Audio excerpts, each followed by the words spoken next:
manutenção do grupo, para o futuro do Flamengo, que tem aí na quarta-feira um jogo muito importante novamente pela Libertadores. Primeiramente, quase feliz Dia das Mães, né? Para minha esposa primeiro que está me esperando e para minha mãe que está lá em Jaraguá do Sul. Feliz Dia das Mães. Segundo, falar sobre o momento, como você falou, turbulento. Depois de uma vitória contra o Corinthians, depois de uma vitória contra o Botafogo da Paraíba, tivemos uma derrota no último minuto, com gol de pênalti, e um empate, fora de casa, sendo que viemos de 3 viagens e jogos a cada 3 dias. Essa turbulência que existe, ela é externa. Ela é externa. Internamente, os jogadores continuam acreditando, continuam trabalhando, continuam lutando, aprendendo, corrigindo, evoluindo. E o resultado, muitas das vezes, a gente não controla. Pode fazer um jogaço e perder, pode fazer um jogo muito ruim e ganhar, e às vezes pode ser muito ruim e perder e muito bom em ganhar. Essas são as possibilidades, então convivemos com isso. O importante é isso que eu falo para vocês. Essa turbulência que existe fora, muitas das vezes ela chega no torcedor, né? E o importante é que a gente continue acreditando no que está fazendo. Eu tenho uma convicção muito grande no que eu faço. Acredito muito no meu trabalho, de verdade, e vou continuar trabalhando porque eu amo isso que eu faço. Amo até na turbulência. Isso é o mais preocupante, porque como eu falo sempre, né? São muitas horas de trabalho e eu amo o que eu faço, mesmo nesses momentos. Então, hoje foi uma vitória importante. Tínhamos que ganhar, dominamos o jogo, controlamos o jogo, fizemos as chances, fizemos o gol e no final tivemos que sofrer. E uma equipe tão forte, um grupo tão forte, tão especial como esse também sabe sofrer. E todos esses momentos que a gente viveu dentro do campo nos serve para continuar evoluindo para o futuro. Boa noite, Felipe Luiz. Daniela Oliveira, da Vitrine Esportiva. Sobre o jogo de hoje, gostaria que você falasse sobre a arbitragem e principalmente sobre o pênalti anulado. Sei que vocês estão esperando que eu fale da arbitragem, mas da mesma forma, prefiro não opinar. Okay? Da mesma forma que foi do último jogo. Felipe, Raíza Simplício, da Gol Brasil e da revista Placar. Felipe, a gente tem observado o Bruno Henrique nos últimos jogos e, na nossa opinião, na opinião da torcida, o Bruno não vem bem já tem um tempinho. E aí eu queria saber por que você tem insistido no Bruno, se você concorda que ele não vem bem, e por que o Juninho, né, que deveria ser, de repente, o substituto ali do Pedro, não é sempre a primeira opção para entrar ali como centroavante. E hoje, como é que o Bruno foi? Oi? Hoje, como é que o Bruno foi? Na minha opinião, não foi bem.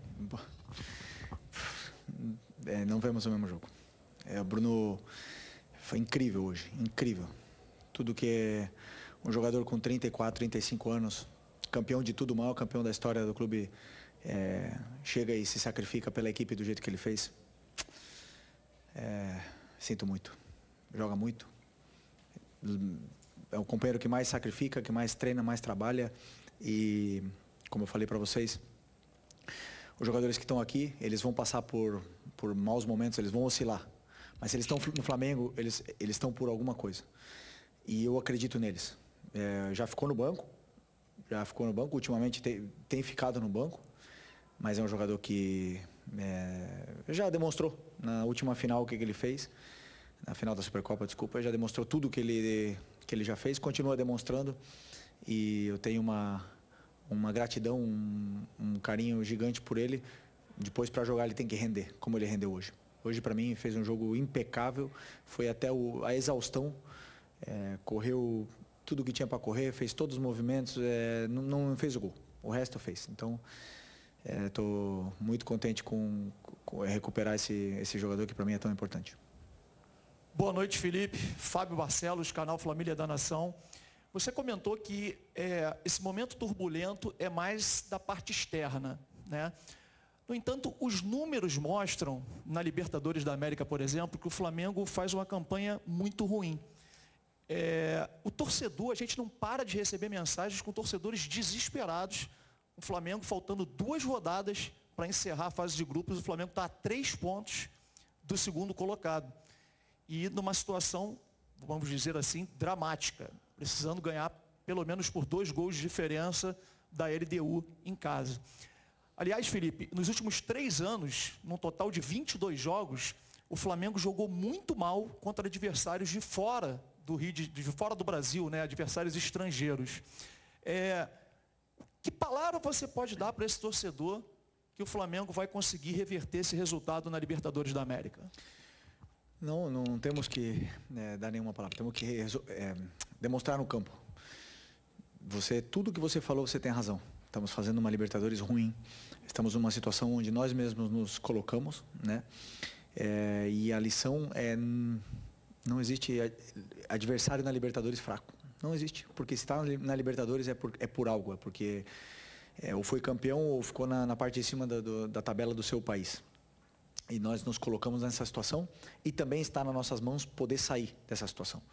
Só depende da gente, a mensagem que eu posso passar é: precisamos do torcedor na quinta-feira, precisamos do apoio deles para poder reverter essa situação, né? Que a gente quer passar da fase de grupos, queremos chegar nas oitavas, queremos chegar o mais longe possível nessa competição, que é a mais especial que existe a nível de clubes na América do Sul. Então, como eu falei, só depende da gente. Felipe, boa noite, lá do Alfogo da Flamengo TV. Queria que você comentasse a importância do Michael ter uma partida como a que teve hoje, como protagonista, foi eleito melhor em campo, e uma assistência também espetacular. Pois é. O Michael é um jogador que vinha sendo bastante criticado, mas eu vejo o dia a dia, eu vejo os treinos, eu imagino um jogo, faço todo o plano em cima do que eu sinto, do que com as minhas ideias eu vejo o que é melhor, o que eu acho que a equipe necessita para vencer o jogo. E ninguém é mais importante que a equipe. Então o Michel já ficou no banco, o Cebolinha já ficou no banco, já jogou o Bruno ali, já jogou o Luiz na esquerda.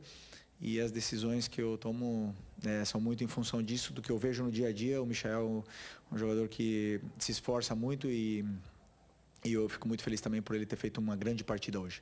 Uma grande partida não era fácil para ele, porque a gente sabia que ele ia entrar sendo alvo hoje. Mas se está aqui, repito, se está aqui no Flamengo é por algo. Já passou por muito na vida dele e já superou. Então vai superar isso também e vai voltar a dar alegrias aí para a gente. Felipe, tudo bem? Aqui no meio, boa noite. Gabriel Orfa, canal Paparazzo Rubro Negro, Revista Placar. Felipe, você citou agora há pouco a questão do calendário, né? Jogos de 3 em 3 dias, com um curto espaço de tempo. E só como exemplo, nesse jogo contra o Bahia hoje, o Flamengo jogou na quarta-feira, voltou de madrugada. Viajar de madrugada nunca é fácil, os jogadores mal têm noite de sono, já treinaram quinta, sexta e vieram para cá.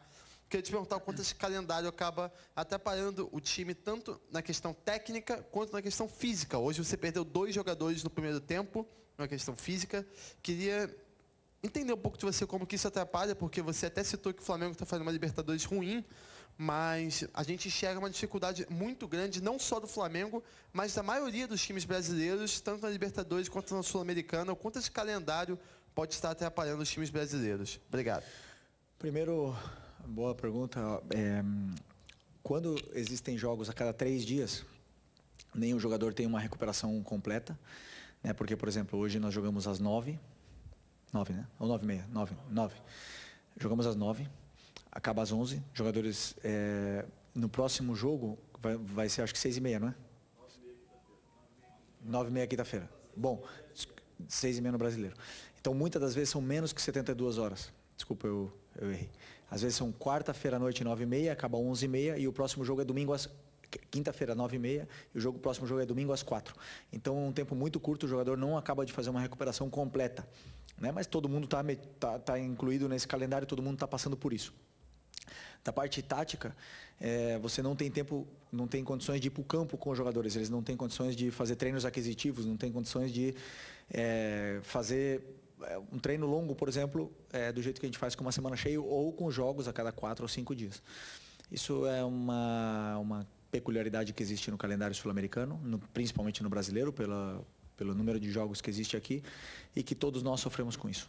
Infelizmente, estamos passando por isso. E nesse trajeto, alguns jogadores caem, né? Porque, como você bem falou, existe o sono, existe a sequência de jogos, existe viagens, até na parte hormonal dos jogadores afeta e alguns acabam caindo. Por isso, a gente tem um elenco muito qualificado do jeito que temos para poder passar por esses degraus aí que são complicados, esses obstáculos que são complicados, como essa sequência de jogos, que fica tão difícil tanto trabalhar a equipe como eles poderem recuperar e estar 100% para jogar. De Felipe Luiz, a gente vai para o outro lado do Maracanã para ouvir o Rogério Ceni, o técnico do Bahia está falando, e a gente mostra ao vivo para vocês aqui no Troca.